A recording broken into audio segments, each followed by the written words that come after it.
มื้อนี้ก็สิเอาธรรมะเกี่ยวกับเรื่องของ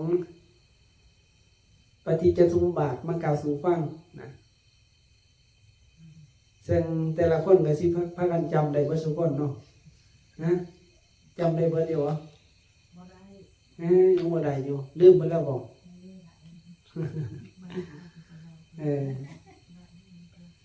ลองฟังเบิ่งเนาะคือดังที่เฮาสูตรไปว่าผู้ใดเห็นปฏิจจสมุปบาทผู้นั้นชื่อว่าเห็นธรรมผู้ใดเห็นธรรมผู้นั้นชื่อว่าเห็นปฏิจจสมุปบาทผู้ใดเห็นปฏิจจสมุปบาทผู้นั้นชื่อว่าเห็นเฮาตถาคตนะซึ่งมีความหมายลึกซึ้งหลายเลยปฏิจจสมุปบาทที่นี่เพิ่นบอกว่าเมื่อสิ่งนี้มีสิ่งนี้ย่อมมีพอความเกิดขึ้นแห่งสิ่งนี้จึงเกิดขึ้นเมื่อสิ่งนี้บ่มีสิ่งนี้ย่อมบ่มีพอความดับไปแห่งสิ่งนี้จึงดับไป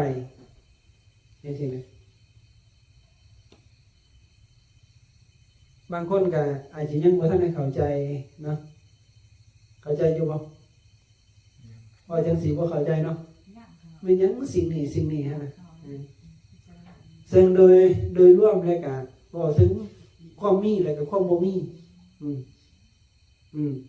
บอกถึง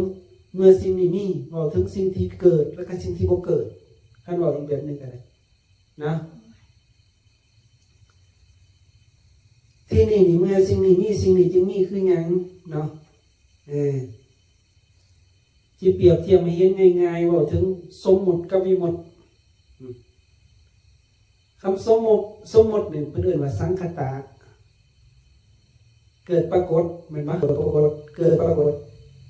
เสื่อมปรากฏเมื่อตั้งอยู่มีภาวะอย่างปรากฏคำว่าเกิดปรากฏแสดงว่ามันมีแม่นบ่ของเกมเกิดว่าสังคตะเกิดสิ่งที่ปรุงแต่งที่เกิดปรากฏเพราะฉะนั้นวิมุตติคือหยังเนี่ยอาสังคตะคือสิ่งที่บ่ถึงปรุงแต่งคือว่าเกิดบ่ปรากฏเสื่อมบ่ปรากฏเมื่อตั้งอยู่บ่มีภาวะอย่างอื่นปรากฏอันนี้เรียกว่าฝั่งของนิพพานเพราะฉะนั้นแล้วเมื่อสิ่งนี้มีสิ่งนี้จึงมีพอความเกิดขึ้นแห่งสิ่งนี้มันจะเกิดขึ้นเมื่อสิ่งนี้บ่มีสิ่งนี้ยังบ่มีพอความดับไปแห่งสิ่งนี้จึงดับไปนะ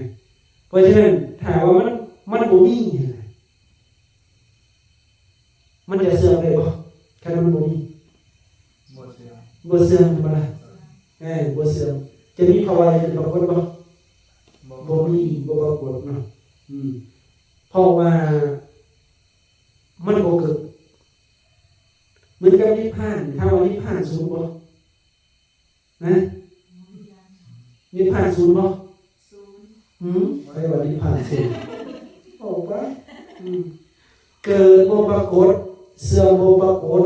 เมื่อตั้งอยู่เห็นปะบ่มีภาวะอย่างอื่นปรากฏ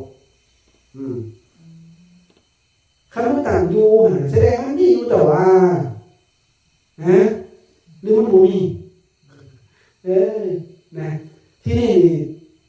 มาเทียบใส่กับสมมุติว่าเกิดปรากฏเห็นปะเกิดปรากฏ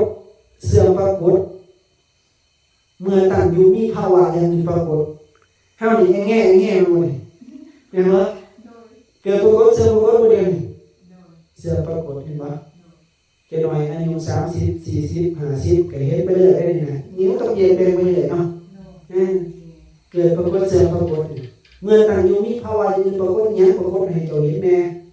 ผมก็งอกเขียวก็ร้อนน้ำก็เหี่ยวตาก็เสียหูก็หนวกเห็นบ่นี่เสื่อมปรากฏมีภาวะอื่นปรากฏเห็นปะภาวะอื่นปรากฏไปเรื่อยเสื่อมไปเรื่อยสลายไปเรื่อยสุดท้ายจากชีวิตยังอยู่สุดท้ายชีวิตก็หายไปเห็นปะเพราะฉะนั้นสิ่งที่เกิดมาสมมติหรือเรียกว่าสมมติบัญญัตินะสมมติหมายถึง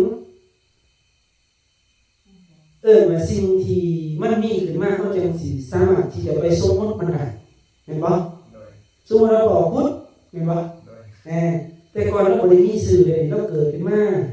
แล้วก็มีสมมติให้เนาะสมมติบัญญัติ บัญญัติคือแต่งตั้งหรือบ่แม่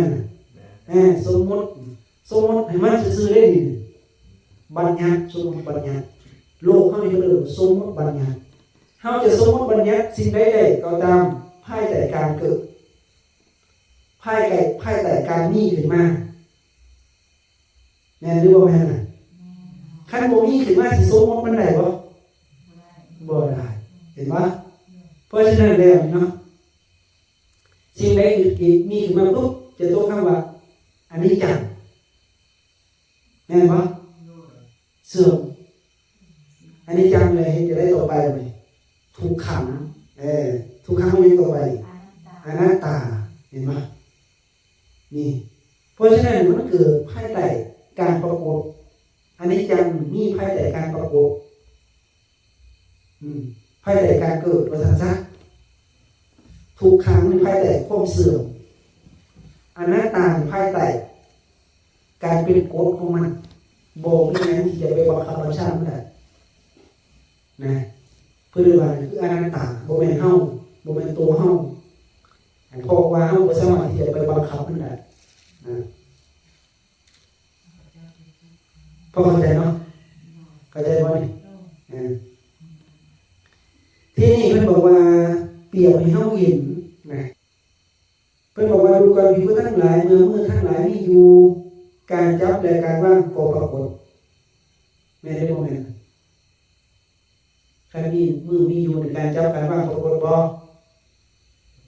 ปรากฏเนาะง่ายๆได้บ่ได้ยากการจับและการวางก็ปรากฏเมื่อตีทั้งหลายมีอยู่การก้าวไปและการถอยกลับก็ปรากฏเมื่อแขนขาทั้งหลายมีอยู่การคู่เข่าและการเหยียดออกก็ปรากฏเมื่อท้องใส่มีอยู่ความหิวและความกระหายก็ปรากฏดีสันใดเห็นไหมเมื่อสิ่งนี้มีสิ่งนี้จึงมีเห็นไหมพอความเกิดขึ้นแห่งสิ่งนี้ที่เกิดขึ้นเมื่อสิ่งนี้ยังมีสิ่งนี้ยังมีพอความดับไปแห่งสิ่งนี้จะจึงดับไปขันเมื่อบ่มีเด้การจับกันว่ามีบ่มีเนี่ย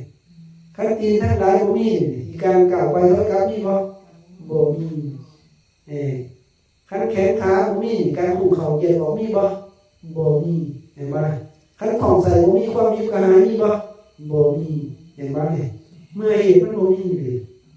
เข้าใจบ่นี่มันอาศัยกันจังซี่ตัวเป็นบอกว่าดูก่อนภิกษุทั้งหลายเมื่อจักขุมีอยู่สุขและทุกข์อันเป็นภายในย่อมเกิดขึ้นเพราะจักขุสัมผัสเป็นปัจจัยนี่เมื่อโสตมีอยู่เมื่อฆานามีอยู่เมื่อชิวหามีอยู่เมื่อกายะมีอยู่เมื่อมโนมีอยู่สุขและทุกข์อันเป็นภายในย่อมเกิดขึ้นเพราะมโนสัมผัสเป็นปัจจัยฉะนั้นนั่นกันเมื่อใจมีอยู่สุขทุกข์อันเป็นภายในก็เกิดขึ้นเพราะมโนสัมผัสเป็นปัจจัยเพราะฉะนั้นสุขทุกข์มันเกิดขึ้นจากอะไรออกเกมจากภาษามันอาศัยภาษาเข้าใจบ่เพราะฉะนั้นภาษาทั้งใจทั้งตาทั้งหูทั้งดำทั้งลิ้นทั้งกายทั้งใจจะมีสุขเป็นทุกข์แต่ที่นี่ครั้งเมื่อไรครั้งบ่มีตาเนี่ยสุขและทุกข์นั้นเป็นไปได้จะปรากฏบ่ปรากฏเมื่อหูบ่มีเมื่อดังบ่มีเมื่อลิ้นบ่มีเมื่อกายบ่มีเมื่อใจบ่มีสุขและทุกข์นั้นเป็นภายในก็บ่เกิดขึ้นเนาะเพราะมโนสัมผัสเป็นปัจจัยมันบ่มีมโนสิไปสัมผัสอยู่ไสเนาะเห็นบ่ล่ะ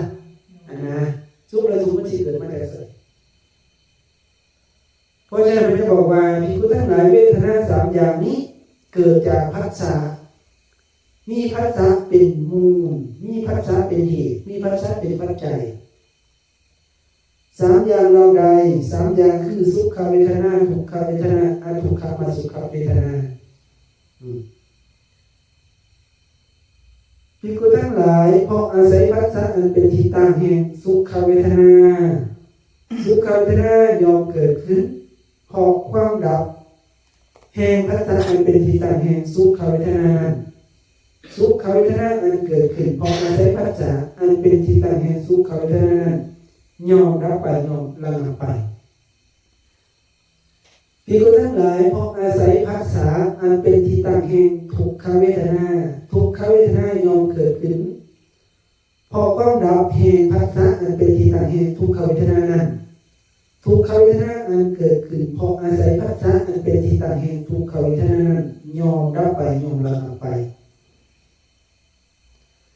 ดูก่อนภิกษุทั้งหลายเพราะอาศัยภัสสะอันเป็นที่ตั้งแห่งอทุกขมสุขเวทนาอทุกขมสุขเวทนายอมเกิดขึ้นเพราะความดับแห่งภัสสะอันเป็นที่ตั้งแห่งอทุกขมสุขเวทนานั้นอทุกขมสุขเวทนาอันเกิดขึ้นเพราะอาศัยภัสสะอันเป็นที่ตั้งแห่งอทุกขมสุขเวทนานั้นยอมดับไปยอมระงับไปโอเคพ่อเข้าใจบ่ถ้าผมเคยเอาสิเคยว่าท่านภาษาเอาโมมี่เอาผมมาถูกมีแบบจากกระโดดใจมาถูกยังเลยอย่าไปกว่านั้นนะสุขนี่นะที่เกิดขึ้นเพราะอาศัยภัสสะเป็นที่ตั้งแห่งสุขเวทนามันมีภัสสะที่เป็นสุขได้ภัสสะที่เป็นทุกข์ได้ภัสสะที่บ่สุขบ่ทุกข์ได้เข้าใจบ่ล่ะเพราะฉะนั้นเลยภัสสะที่เป็นสุขนี่นะสุขที่เกิดขึ้นภายใต้มันอาศัยภัสสะที่เป็นสุขเข้าใจบ่สุขนั้นมันยังตั้งอยู่ได้เมื่อภัสสะที่เป็นสุขดับเข้าใจบ่สุขเวทนาที่เกิดขึ้นเพราะอาศัยภัสสะที่เป็นสุขย่อมดับไปย่อมระงับไปเข้าใจบ่เข้าใจบ่ภาษากับตัณหาเดียวกันคนละเรื่องกันที่นี่ยกตัวอย่างใส่เขาย่อมจะโอ้ถ้าพูดนี่รอเถอะเว้ยดีใจดีใจดีใจสุขใจยิ้มเป้ยนะแม่นบ่ลืมไว้นะพอมาจะเข้ามึงเขาบอกโอ้ยถ้าพูดนี่จะไม่คนจังไดเว้ยคือผีบ้าตัว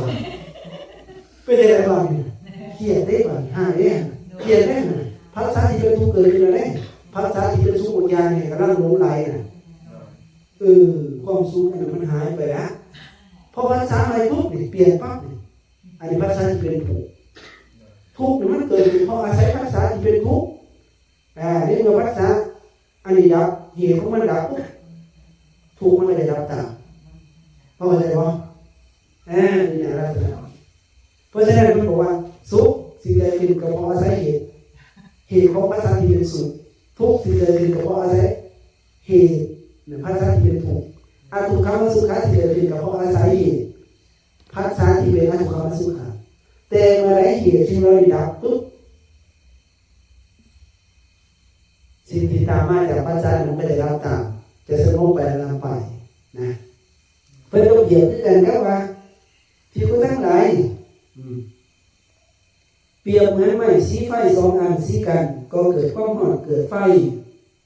เมื่อไม้สีไฟสองอันแยกกันความร้อนก็ดับไปสงบไปแม่ได้บอกไหมนี่นะที่คุณทั้งหลายสันใดก็สันนั้นเวทนาทั้งสามอย่างนี้ซึ่งเกิดจากภัสสะมีภัสสะเป็นมูลมีภัสสะเป็นเหตุมีภัสสะเป็นปัจจัยอาศัยภัสสะแล้วยอมเกิดขึ้นยอมรับไปเพราะภัสสะดับมันสิดับไปเพราะภัสสะให้ดับสุขสิดับก็เพราะภัสสะที่เป็นสุขดับทุกข์สิดับก็เพราะภัสสะที่เป็นทุกข์ดับอทุกขมสุขะสิดับก็เพราะภัสสะมันดับมันก็บอกว่าเสร็จก็วนอยู่สุขอยู่ทุกข์สามอย่างนี่ผมไม่ใช่ดอกนะเห็นไหมมันก็เปลี่ยนกันวนมาเปลี่ยนไปทั้งสิ้นอันนั้นสามอย่างนะนี่แหละเมื่อสิ่งนี้มีสิ่งนี้จะมีเห็นไหม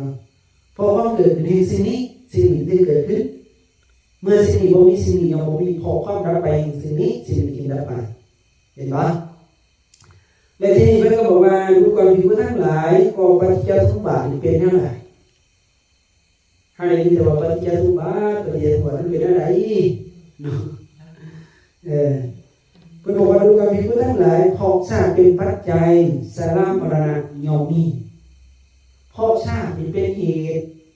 ชรามรณะความแก่ความเจ็บความตายมันจึงมีเห็นว่ามันอาศัยบ่ช ชรามรณะเนี่ยอาศัยยัง อาศัยการเกิด อาศัยการเกิดเห็นบ่ปฏิจจาบ่ โดย เป็นปฏิจจาเลยเพิ่นบอกว่าดูก่อนภิกษุทั้งหลายเพราะเหตุที่พระตถาคตทั้งหลายจะบังเกิดขึ้นก็ตามจะบ่บังเกิดขึ้นก็ตามธรรมชาตินั้นยอมตั้งอยู่แล้วนั่นแลคือความเป็นธรรมดาธรรมทิตตาคือความเป็นกฎตายตัวเองธรรมดาธรรมนิยมตาคือความที่เมื่อมีสิ่งนี้เป็นปัจจัยสิ่งนี้จึงเกิดขึ้นอิทัปปัจจยตาตถาคตยอมหูพร้อมเฉพาะยอมถึงพร้อมเฉพาะซึ่งธรรมชาตินั้นขั้นหูพร้อมเร็วถึงพร้อมเร็วยอมบอกยอมแสดงยอมบัญญัติยอมตั้งขึ้นไว้ยอมเปิดเผยยอมจำแนกแก่แจงยอมกระทำให้เป็นเหมือนการงานของที่ของและได้กล่าวเรียวในบัดอีวาดูกรภิกขุทั้งหลายทานทั้งหลายจงมาเบิ่งเพราะชาติเป็นปัจจัยชรามรณะย่อมมีเห็นปะเพราะฉะนั้นท่านบอกว่าเมื่อชาติเป็นปัจจัยแล้วชรามรณะย่อมมีเป็นธรรมดา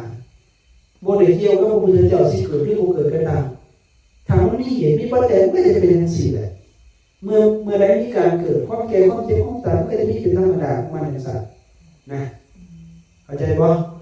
ผู้ใดเกี่ยวกับพระพุทธเจ้าเลยแต่ว่าพระพุทธเจ้าอุบัติขึ้นมาเป็นผู้มีสติมีปัญญาเพิ่นเรียกว่าโอ้เปรียบเหมือนเพิ่นเรียกว่าขั้นหูพร้อมแล้วถึงพร้อมเฉพาะแล้วยอมบอกยอมแสดงยอมบัญญัติบ่ยอมแต่งตั้งยอมเปิดเผยยอมจำแนกแก่แจ้ง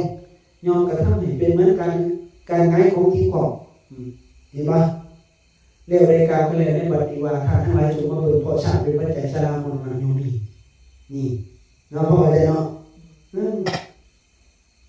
เป็นบอกว่าดูก่อนภิกษุทั้งหลายพอเหตุดังนี้แลเข้ามาขาดใดในกรณีนั้นอันเป็นตถาตาคือความเป็นอย่างนั้นเป็นอวิตตถาตามันบ่ผิดไปจากความเป็นอย่างนั้นเป็นอนัญญาตตามันบ่เป็นไปโดยประการอื่นเป็นอิทัปปัจจยตาเมื่อสิ่งนี้เป็นปัจจัยสิ่งนี้ที่เกิดขึ้นดูก่อนภิกษุทั้งหลายถ้ามีเฮาเอิ้นว่าปฏิจจสมุปบาทคือธรรมชาติอาศัยกันเดียวเกิดขึ้นเห็นป่ะความหมายคำว่าปฏิจจสมุปบาทคือมันอาศัยการเกิดมันอาศัยกันเดียวมันจะมีดูก่อนภิกษุทั้งหลายเพราะภพเป็นปัจจัยชาติย่อมมีดูก่อนภิกษุทั้งหลายเพราะอุปทานเป็นปัจจัยภพย่อมมีดูก่อนภิกษุทั้งหลายเพราะตัณหาเป็นปัจจัยอุปทานย่อมมีดูก่อนภิกษุทั้งหลายเพราะเวทนาเป็นปัจจัยตัณหาย่อมมีดูก่อนภิกษุทั้งหลายเพราะผัสสะเป็นปัจจัยเวทนาย่อมมีนี่คันมีผัสสะเป็นเหตุแล้วนะเวทนามาแน่นอนเนาะที่เฮากล่าวไปดูก่อนภิกษุทั้งหลายเพราะเหตุที่พระตถาคตทั้งหลายจะบังเกิดขึ้นก็ตามจะบ่บังเกิดขึ้นก็ตามธรรมธาตุนั้นยอมตั้งอยู่แล้วนั่นแลคือความเป็นธรรมดาธรรมทิตตาคือความเป็นกฎตายตัวเองธรรมดาธรรมนิยมตาคือความที่เมื่อมีสิ่งนี้เป็นปัจจัยสิ่งนี้จึงเกิดขึ้นอิทัปปัจจยตาตถาคตยอมหูพร้อมเฉพาะยอมถึงพร้อมเฉพาะขั้นหูพร้อมเฉพาะแล้วถึงพร้อมเฉพาะแล้วยอมบอกยอมแสดงยอมบัญญัติยอมตั้งขึ้นไว้ยอมเปิดเผยยอมจำแนกแก่แจงยอมกระทำให้เป็นเหมือนกันการงานของที่ของได้กล่าวเรียกได้บัดนี้ว่าดูก่อนทางทั้งหลายจงมาเบิ่งเพราะผัสสะเป็นปัจจัยเวทนาย่อมมีนี่เพิ่นให้เฮามาเบิ่งว่าคันมีผัสสะแล้วเวทนาสิตามมาแน่นอนเมื่อสิ่งนี้มีสิ่งนี้มันจะมีนะดูก่อนภิกษุทั้งหลายพอเหตุดังนี้แลธรรมธาตุใดในกรณีนั้นอันเป็นตถาตาคือความเป็นอย่างนั้นคันมีเหตุจังซี่มันสิผิดไปอย่างอื่นบ่หรือมันสิเป็นจังซั่นเป็นจังซั่นอันเป็นตถาตาคือความเป็นอย่างนั้นเป็นอวิตตถาคือความบ่ผิดไปจากความเป็นอย่างนั้นเป็นอนัญญาตามันบ่เป็นไปโดยประการอื่นเป็นอิทัปปัจจยตา เมื่อสิ่งนี้เป็นปัจจัยสิ่งนี้จึงเกิดขึ้นเห็นไหมอิทธิปัจจยตาดูการพิจารณาทั้งหลายถ้ามีเข้าเกิดมาปฏิจจสมุปบาทคือธรรมชาติอาศัยการเดียวเกิดขึ้นดูการพิจารณาทั้งหลายเพราะสลายตนาเป็นปัจจัยปัจจัยโยมีดูการพิจารณาทั้งหลายเพราะน้ำมูเป็นปัจจัยสลายมรณะสลายตนาโยมีดูการพิจารณาทั้งหลายเพราะวิญญาณเป็นปัจจัยน้ำมูโยมีดูการพิจารณาทั้งหลายเพราะสังขารเป็นปัจจัยวิญญาณโยมีดูก่อนมีทั้งหลายเพราะอวิชชาเป็นปัจจัยสังขารโยมีเพราะฉะนั้นเมื่อใดมันมีเหตุมีปัจจัยของมันเนาะมันก็จะมีเพราะมีอวิชชาเป็นปัจจัยจึงมีสังขารทั้งหลายเห็นปะที่เราสูตรกันเนาะพอมีสังขารเป็นปัจจัยวิญญาณโยมีพอมีวิญญาณเป็นปัจจัยมีอะไรก็มีเลยน้ำหูโยมีเห็นไหมพอมีน้ำหูเป็นปัจจัยสลายตนะโยมีเห็นไหมพอมีสลายตนะเป็นปัจจัย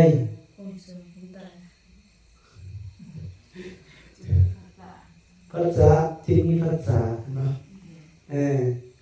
พอมีภาษาเป็นปัจจัยจึงมีเวทนาพอมีเวทนาเป็นปัจจัยจึงมีตัณหาพอมีตัณหาเป็นปัจจัยจึงมีอุปทานพอมีอุปทานเป็นปัจจัยจึงมีภพพอมีภพเป็นปัจจัยจึงมีชาติพอมีชาติเป็นปัจจัยชรามรณะโสกปริเทวะทุกขโทมนัสอุปาญาสาทั้งหลายจึงเกิดขึ้นครบถ้วนความเกิดขึ้นพอเพียงกองทุกทั้งสิ้นย่อมมีด้วยอาการอย่างนี้เห็นปะเพราะฉะนั้นเขาเกิดมาแล้วนะพอไปใจเอาวิชาเนาะทีนี้ขั้นเกิดมาแล้วจะไหนก็ตามนะเขาก็ต้องพอใช้ร่างมรณะความแก่ความเจ็บความตายที่ไอ้ยังเลยเป็นต้นเหตุของมันนะอวิชชาเนาะอวิชชาในเมื่อมีเหตุของอวิชชาทำที่มาตีเหตุขึ้นยังไงสังขารเป็นบ่ล่ะวิญญาณนามหูสลายตนะภัสสะเวทนาตัณหาอุปทานภพชาติไล่มานี่เห็นบ่ในเมื่อสิ่งนี้เห็นบ่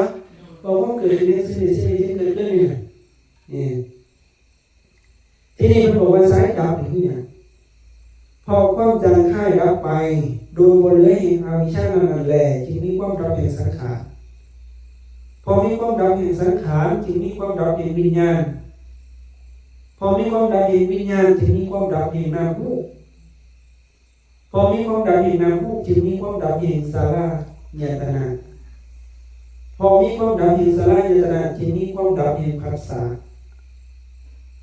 พอมีความดับแห่งผัสสะจึงมีความดับแห่งเวทนาพอมีความดับแห่งเวทนาจึงมีความดับแห่งตัณหาพอมีความดับแห่งตัณหาจึงมีความดับแห่งอุปทานพอมีความดับแห่งอุปทานจึงมีความดับแห่งภพพอมีความดับแห่งภพจึงมีความดับแห่งชาติพอมีความดับแห่งชาติชรามรณะโสกปริเทวะทุกขโทมนัสอุปาญาสาทั้งหลายจึงดับสิ้นเห็นไหมความดับลงแห่งกองทุกข์ทั้งสิ้นย่อมมีด้วยอาการอย่างนี้เห็นไหมเพราะฉะนั้นขั้นเหตุมันดับไปเลยนะไปเลยนะเพราะฉะนั้นที่นี่ให้เราแยกว่าต้นเหตุของพายให้เราเกิดของแก่ของตายขึ้นอย่างเห็นไหม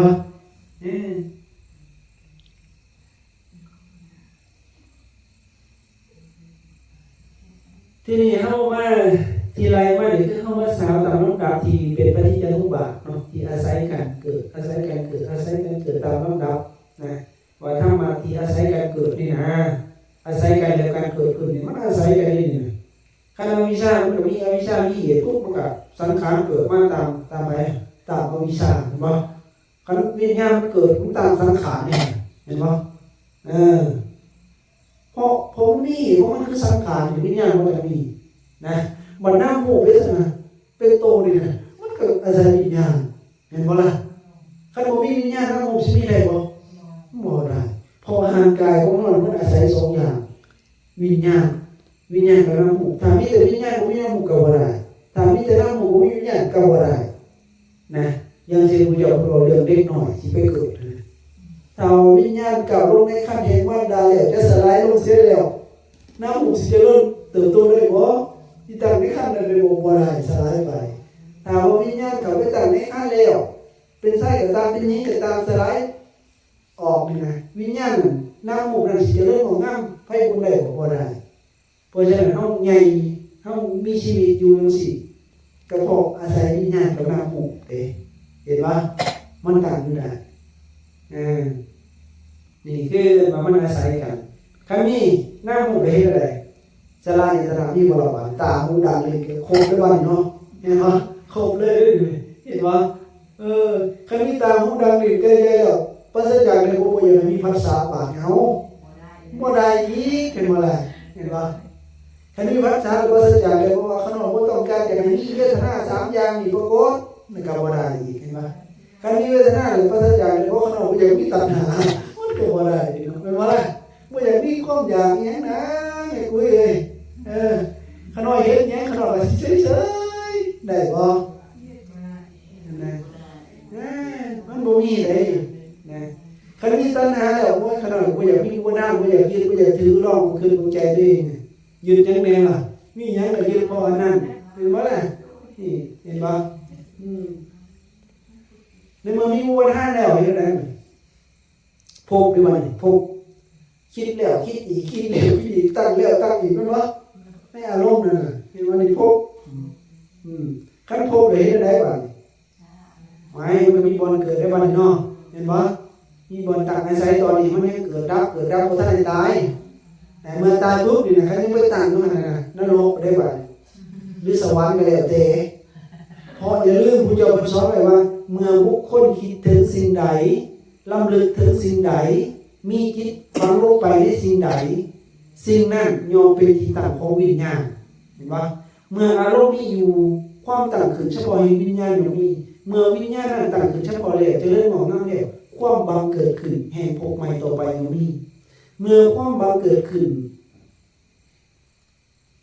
แห่งภพมีอยู่ชาติชรามรณะโสกปริเทวะทุกขาทุกมรณะอุปายาสาทั้งหลายจึงเกิดขึ้นครบถ้วนความเกิดขึ้นพอเพียงกองทุนทั้งสิ้นย่อมมีด้วยอาการอย่างนี้เห็นป่ะเพราะฉะนั้นจิตสุดท้ายมันจะว่าคนบอกจิตสุดท้า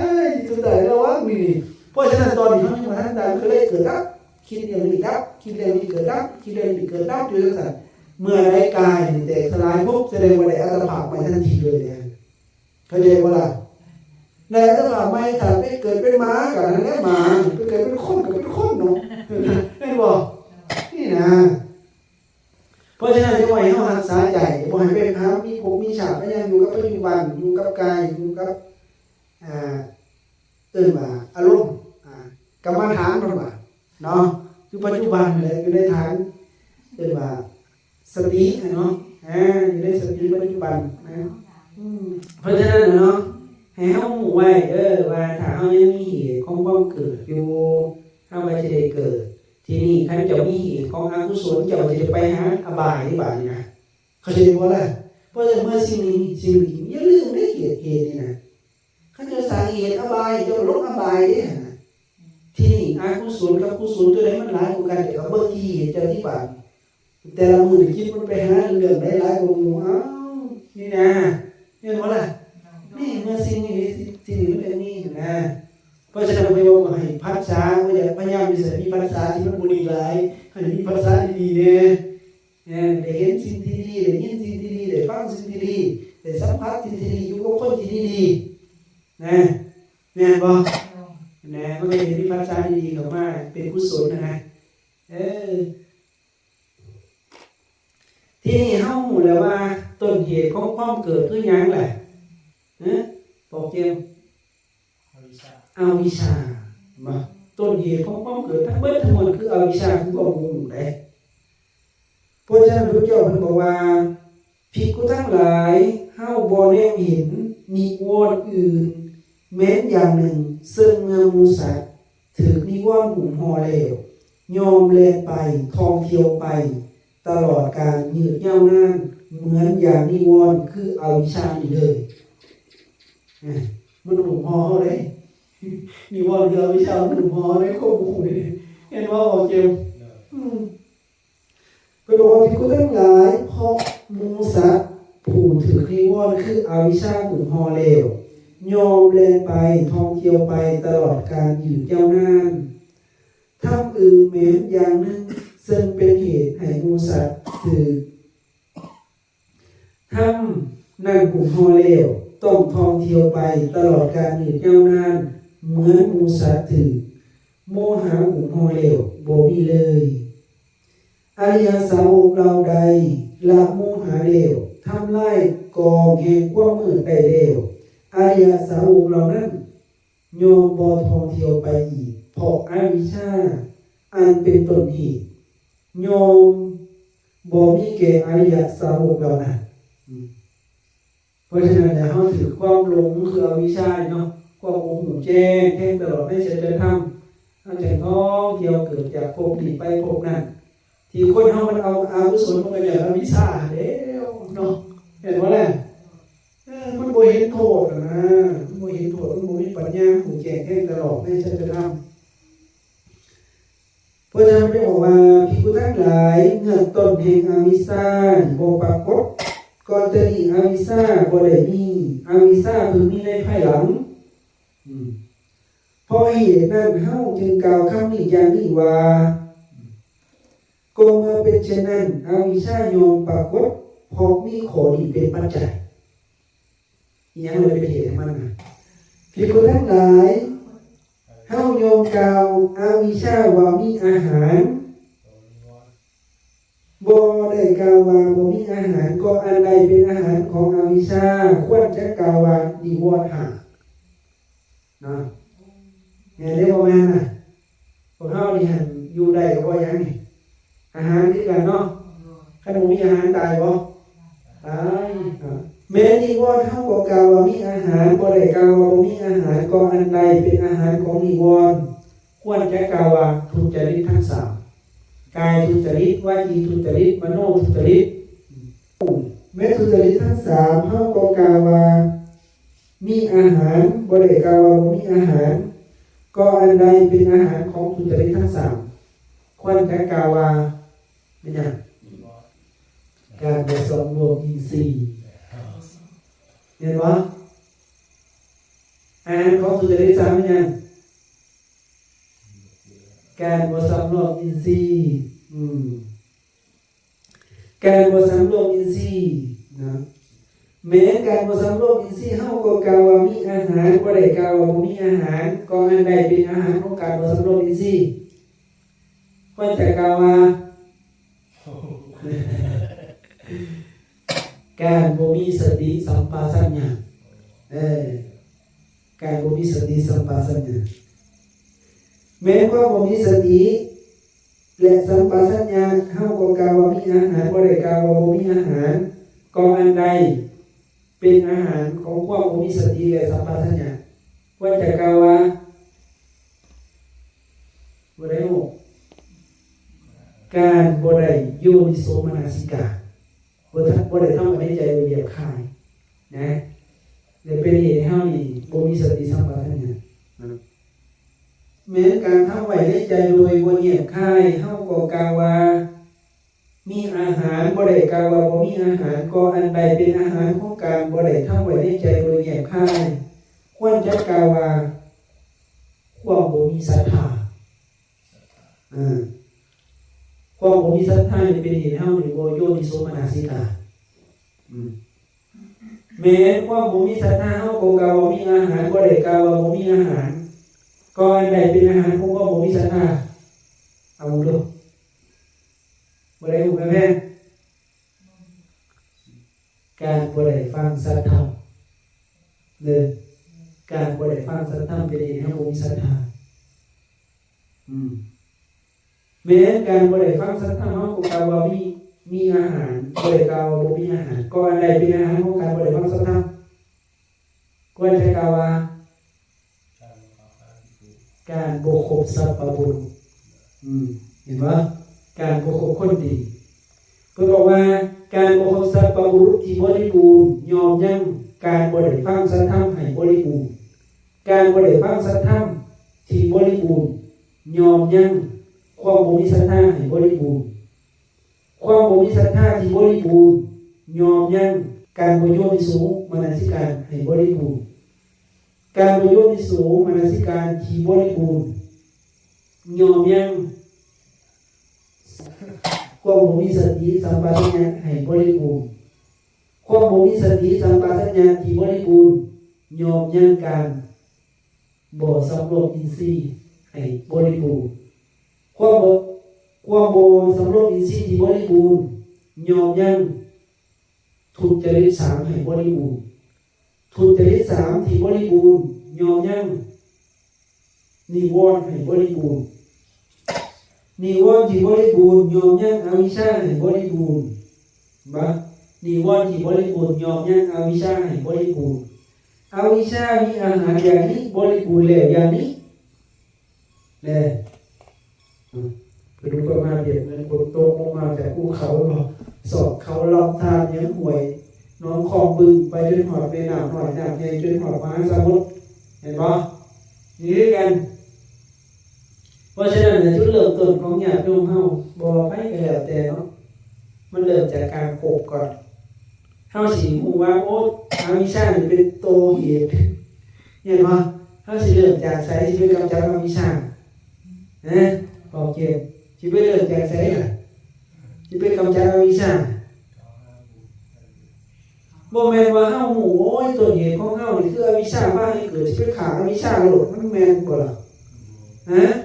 มันแม่นเรื่องมันบอกบ่แม่นเนาะบ่แม่นเรื่องเด้พอหยังแต่กำลังมันบ่พอกำลังมันบ่พอยกตัวอย่างของเจ้าฮู้อยู่นี่บ่บวชดีเป็นหยังบ่พากันบวชเฮ็ดได้บ่ล่ะ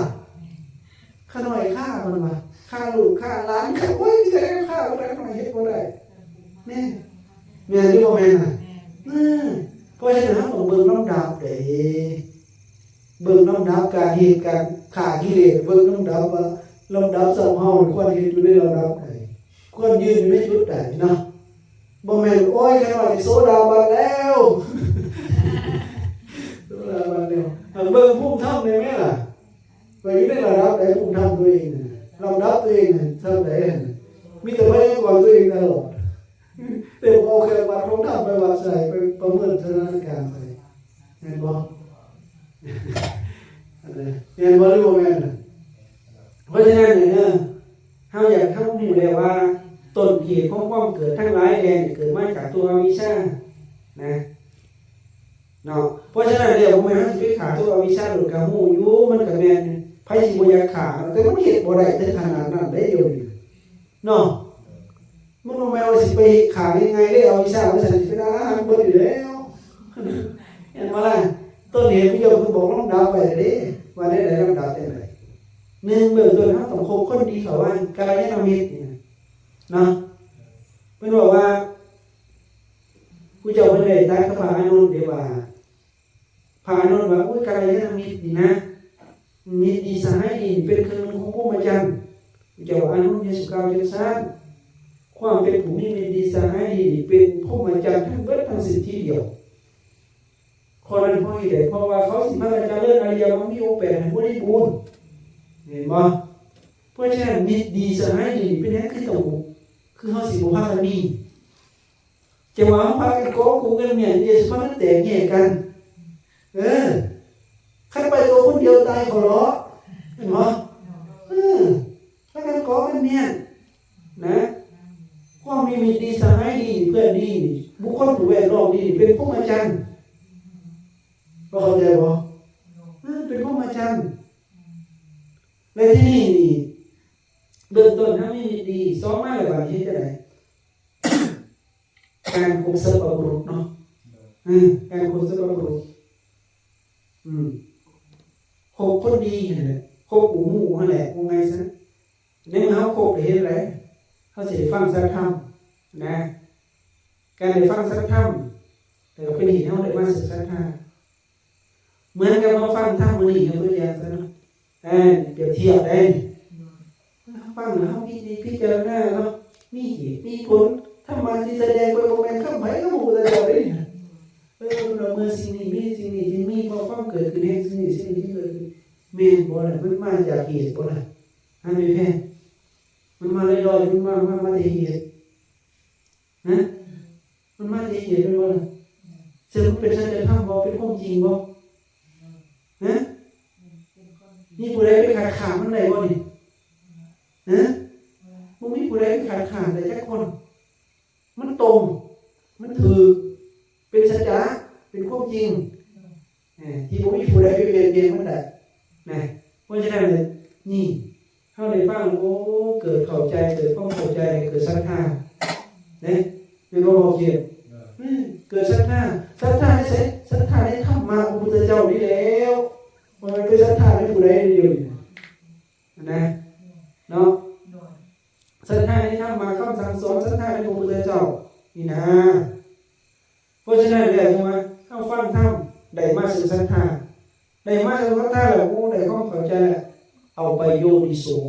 นะเห็นบ่เอาไปโยนิโสได้คือมันก็มาฟังแล้วนี่คันเฮาไปโยนิโสนี่เฮาก็แสดงว่าเฮาบ่ทันมีศรัทธาเด้เด้อแสดงว่าเฮาบ่ทันมีศรัทธานะขณะมีศรัทธาก็จะไปโยนิโสมนสิการไปไกลตองไปพิจารณาไปไกลควรนะในเมื่อใครควรเกิดความเข้าอกเข้าใจโอ้คนเฮามันเกิดความสลดนะแม่นบ่เกิดความสลดเกิดมีหยังบัดนี้สติขึ้นมาได้บัดนี้โอ้ธรรมะพุทธเจ้าบ่แม่นว่าให้เพ้อสติเนาะบ่แม่นว่าโอ้คนที่บรรลุธรรมต้องมีสติบ่แม่นมันให้มีสติมันก็ต้องผ่านมันก็ต้องฝึกฝนตัวเองนะก็ต้องมีสติสัมปชัญญะมันก็จะเป็นเหตุให้เฮานี่ไว้ใช้ละบัดไปเฮ็ดให้เกิดการสำรวมเป็นเหตุให้กายสุจริตวาจาสุจริตใจสุจริตนะในเมื่อกายสุจริตวาจาสุจริตใจสุจริตเป็นเหตุหยังบัดเป็นเหตุให้สติปัฏฐาน4บริบูรณ์ได้บัดนี่มันไปฮอดทางได้บัดนี่นะสติปัฏฐานบริบูรณ์นี่กายเวทนาจิตธรรมเห็นให้สุจริตบริบูรณ์ขึ้นมาในเมื่อสติปัฏฐาน4บริบูรณ์เป็นเหตุหยังบริบูรณ์บัดนำบอกเกณฑ์โพชฌงค์จิตเห็นบ่โพชฌงค์จิตเป็นเหตุโพชฌงค์จิตบริบูรณ์โพชฌงค์จิตบริบูรณ์เป็นเหตุหยังบริบูรณ์บัดนี้วิชามีหมดบริบูรณ์เห็นบ่นี่วิชามีหมดเพิ่นบอกมีอาหารอย่างนี้บริบูรณ์อย่างนี้นี่คือการสร้างเหตุปัจจัยคันฮอดวิชามีหมดแล้วเนี่ยอะไรนิวรณ์อวิชชาดับบ่ล่ะดับเป็นบ่เหลือเนาะแต่ว่าสิฮอดขนาดนั้นก็บ่ง่ายเด้อบ่แม่นว่าสิง่ายเด้นะเบื้องต้นจังว่าเฮาได้สร้างเหตุสิ่งเหล่านี้ก่อนคันเฮาต้องท่องเที่ยวในโลกนี้ก็อย่ามันแต่ว่าเฮาก็ต้องให้มันได้ความเป็นอริยบุคคลเนาะแม่นบ่ล่ะอย่างที่แรกก็ได้เป็นโสดาบันซะอย่างน้อยบ่ตกต่ำหั่นน่ะก็ยังดีเที่ยวเกิดเที่ยวตายอยู่ก็อย่ามันนั่นนะอย่างน้อยก็บ่ตกต่ำหั่นน่ะบ่ไปเอาตายนะเพราะฉะนั้นเราต้องสร้างพื้นฐานตัวเองให้อยู่ในระดับที่มีธรรมนั่นแหละการเอาไปทบทวนไปพิจารณามันบ่แม่นของง่ายแล้วเนาะการที่เขาถึงธรรมะพระพุทธเจ้าบางทีเฮาฟังด้วยศรัทธาต่างๆฟังศรัทธาแต่ว่าปัญญาแท้ๆมันบ่เกิดนะแม่นบ่บอกเกี่ยวการละการปล่อยการวางมันบ่ปรากฏเพราะฉะนั้นแล้วโสดาบันเขาละได้เองอย่าลืมนะว่าเขาต้องละได้เด้บ่แม่นเป็นโสดาบันซื่อๆละหยังบ่ได้บ่แม่นได้ละได้3อย่างสังโยชน์3สักกายทิฏฐิวิจิกิจฉาศีลปุตตะปรมาเห็นบ่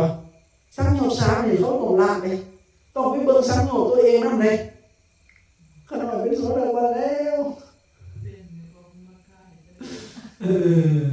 แต่ว่าเบิ่งสังโยชน์เด้อมันละได้หรือยังนี่ยกตัวอย่างซะเนาะนะ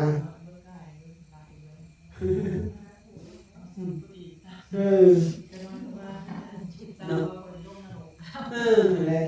ขี้ไล่มันอยู่ในระดับนี้นะ ความเห็นขันธ์ห้าว่าเป็นตัวตนนี่นะมันเห็นคักแล้วมันแจ้งมันบอกมันชัดเลยบอกหรือว่าคือเอาซื่อๆเห็นบ่นะสิ่งเหล่านี้เฮาสิตัดได้สิแก้ได้สิเห็นว่าขันธ์ห้าบ่เป็นตัวตนมันบ่แม่นเพียงแต่สุดตาอย่างเดียวมันต้องอาศัยความสงบใจนำเห็นการเกิดดับนำเห็นรูปเวทนาสัญญาสังขารแปรเปลี่ยนแต่สลายแปรเปลี่ยนแต่สลายอยู่อย่างนี้ซะบ่แม่นว่าโสดาบันบ่เห็นการเกิดดับเลยบ่แม่นได้มันต้องเห็นเกิดดับเลยเห็นความแปรเปลี่ยนของแต่สลายมันจะไปเห็นขันธ์ห้าว่าเป็นตัวตนเป็นบ่ของจริงนะขั้นพื้นฐานนี่นะโสดาปฏิมาเพิ่นยังมีความเสื่อมมีคิดออกไปในตามหูดังนี่ก็จะบ่เถียง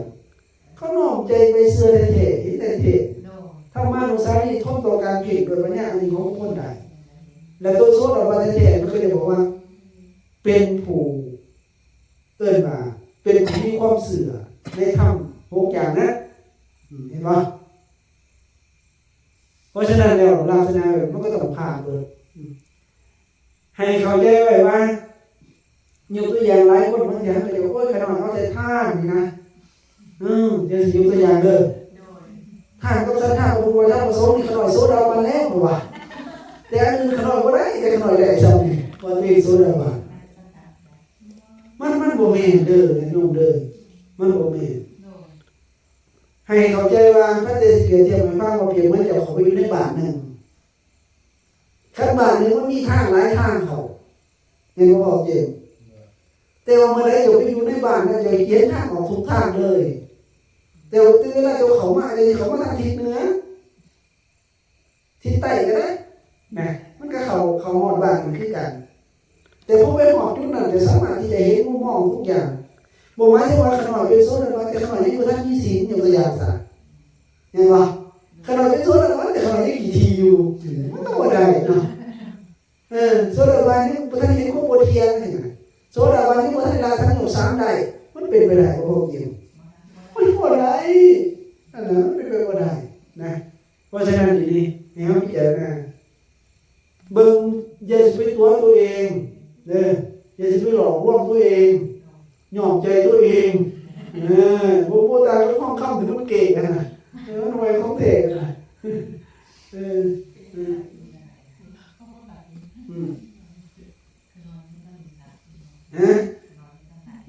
ค่อยๆฝึกไปเฮาว่าได้ยินได้ฟังธรรมมาปานนี้แหละเนาะเหตุปัจจัยสร้างเหตุปัจจัยที่ดีไว้นะแม่นบ่ล่ะเอาสมมุติว่าเฮาบ่อยากลงนรกนี่เฮ็ดจังได๋เฮาสิผ่านให้มันเข้าถึงโสดาบันบัดนี้เฮาเบิ่งว่าเฮาภาวนามื้อนึงจักนาทีเห็นบ่มีสติมื้อนึงจักนาทีใส่ใจอยู่กับตัวเองจักนาทีเห็นบ่ล่ะบางทีเฮาเอาดีกับท่าเห็นบ่ล่ะกับศีลจังซี่นะแต่สตินี่นะบ่ค่อยมักฝึกนะแม่นบ่โอเคสตินี่บ่ค่อยมักฝึกบ่ค่อยอยู่กับเนื้อกับตัวไปแต่อันอื่นได้เบิดเลยบ่ได้เลยขั้นต้นให้อย่าลืมว่าสติสมาธิและปัญญาเห็นบ่ก่อนจะสิมีปัญญาก่อนจะสิมีสมาธิมันต้องอาศัยสติได้ก่อนจะมีสมาธิจะมีปัญญาสมมติว่าพวกเจ้าเบิ่งลมหายใจพวกเจ้าบ่มีสติก็ต้องอาศัยสติคันสติมันตั้งอยู่ในลมหายใจต่อเนื่องสม่ำเสมอเพิ่นเอิ้นว่าหยังเป็นว่าสมาธิแต่เมื่อใดมันตั้งมันเป็นว่าจิตมันตั้งมันอยู่ในลมหายใจเพิ่นเอิ้นว่าสมาธิเมื่อใดมันมีการเปลี่ยนแปลงเหตุการณ์เกิดดับเพิ่นเอิ้นว่านั่นคือปัญญาเห็นความบ่เที่ยงมันบ่เที่ยงนะแม้แต่ความสงบที่ตั้งไว้มันก็เกิดดับเป็นมีปัญญาเพียงนั่นนะนะลักษณะนี้นี่นะสิ่งที่เราต้องเห็นนะเพราะฉะนั้นเราจะประเด็นเดียวกับบ่ได้เพราะฉะนั้นการภาวนากับบ่แม่นเป้าหมายเลยหยังบ่แม่นโอ้ยมันได้สมาธิได้ความสงบอย่างเดียวบ่แม่นเพิ่นบ่ได้โฟกัสอยู่หาเพิ่นโฟกัสอยู่ที่ปัญญาแต่ว่าศีลนี่เป็นบาดฐานให้เกิดสมาธิเป็นบาดฐานให้เกิดปัญญาแต่ว่าสิ่งที่เราต้องการคือหยังล่ะสิ่งที่ตัวเองต้องการคือหยังล่ะเหมือนกับจะอย่าเอาต ต้นไม้ไปทำประโยชน์นี่ตกลงจะสิเอาเปลือกมันบ่เดียวนี่หรือสิเอางอกมันบ่เดียวนี่สิเอาหยังซั่นเอาแกนมันแม่นบ่ล่ะแต่ว่าจะบ่ต้องพันมันบ่ต้นนั่นแหละจะพอจะเสียหยังได้แม่นบ่ล่ะจะต้องลงโคนมันก่อนโคนมันจะต้องถางก่อนสิหอดแกนแต่ประโยชน์ที่จะต้องการคือแกนบ่แม่นเปลือกไม่ได้ดึงบ่แม่นหมอกไม่ได้ดึงอันน่ะนี่คือกันผู้เจ้าไม่บอกว่าบ่แม่นศีลเป็นอานิสงส์เห็นบ่บ่แม่นสมาธิเป็นอานิสงส์บ่แม่นมีญาณทัศนะเป็นอานิสงส์แม่นบ่เพิ่นบอกว่าเจโตวิมุตติอันใดที่บ่กลับกำเริบมีสิ่งนั้นเป็นแก่นสารมีเป็นผลสุดท้ายของพรหมจรรย์เห็นบ่ศีลมันก็ให้ผ่านสมาธิเป็นไก่ผ่านญาณทัศนะพวกหูทิพตาทิพเป็นไก่ผ่านบ่แม่นอันนั้นเป็นอานิสงส์ของการพระพรหมจรรย์แต่พรหมจรรย์ที่เป็นมุ่งเป้านี่นะคือเจโตวิมุตติอันใดที่บ่กลับกำเริบมีเจโตวิมุตตินั่นแหละเป็นแก่นสารเป็นผลสุดท้ายของพรหมจรรย์เนาะนี่แหละนี่คือเป้าหมายเฮาเด้อนี่คือเป้าหมายเฮาเพราะฉะนั้นแล้วแต่ว่าสิ่งนั้นเฮาก็ปาบ่ได้เพราะมันจุดเริ่มต้นของทุกคนนะเนาะนับตั้งแต่นี่แหละทานนี่แหละปาบ่ได้พอเจอที่ต้นท่องเที่ยวในโลกอีกโลกหน้าแม่นบ่เกิดได้เกิดก็ต้องอยากไปที่ดีเนี่ยต่างๆถ้าเกิดเป็นคนก็อยากเกิดเป็นคนที่ดีนะแต่ว่าเฮาก็สิปาทำที่สูงขึ้นไปก็บ่ได้คือปัญญาเพราะฉะนั้นต้องควบคู่กันไปมันบอกทานศีลภาวนาเห็นบ่ไหนมีโอกาสให้ทานไหมเห็นบ่มีโอกาสรักษาศีลรักษามีโอกาสเจริญปัญญาเจริญเพียงแต่ว่าเฮาสิให้มันนักอย่างหลายมีโอกาสซำใดเฮ็ดไปเนาะอันนี้คือการสร้างเหตุปัจจัยมีแต่ว่าตัวเองเป็นโสดาบันทองพระสูตรได้พระสูตรนึงเป็นโสดาบันแล้วบ่ไปนรกแล้วสายบ่ไปแล้วเหมือนบอกได้บ่ล่ะการเฮาสิไปหรือบ่ไปมันอยู่ที่คุณธรรมเด้อเฮาสิสมมุติตัวเองว่าเป็นโสดาบันก็ตามแต่เฮายังบ่ทันมีคุณธรรมบ่ได้เอาเงินไปซื้อจ้างจอบอ้อยได้นะมันต้องเป็นธรรมไหนนะมันบ่แม่นเป็นบ่แม่นธรรมมันสิหลอกลวงกันได้บ่มีหลอกลวงบ่ได้นะเพราะฉะนั้นมันต้องเป็นธรรมดีๆนะอันนี้ก็พอสักส่วนกันเนาะให้เฮานี่บ่ประมาทอย่าสิไปสละใจอย่าสิไปสละใจอย่าสิไปหลงเนาะลงว่าตัวเองเป็นโสดาบันโอ้ยตายแล้วก็คือสิสมควรแก่เวลาเนาะจะขออนุโมทนาสาธุการนำญาติโยมเฮาทุกคนเด้อที่ได้พากันมาสร้างเหตุปัจจัยนะอยู่วัดใหม่ก็ขอให้ทุกท่านทุกคนจงเจริญด้วยศรัทธาศีลสุตตะปัญญานำตนให้พ้นจากทุกข์เบิดทุกท่านทุกคน